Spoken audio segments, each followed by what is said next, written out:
Ako nga pala si Ed Baliwag. Nagpunta po ako rito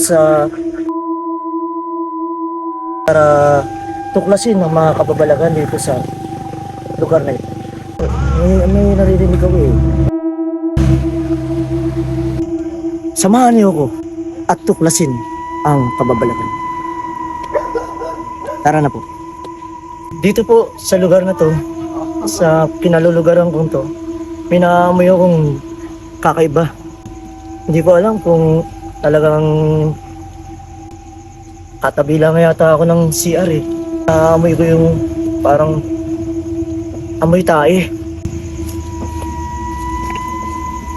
Dito sa kinatatayuan ko, siguradong meron dito.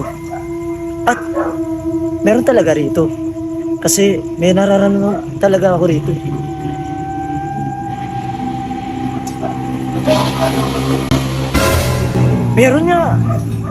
Meron nga.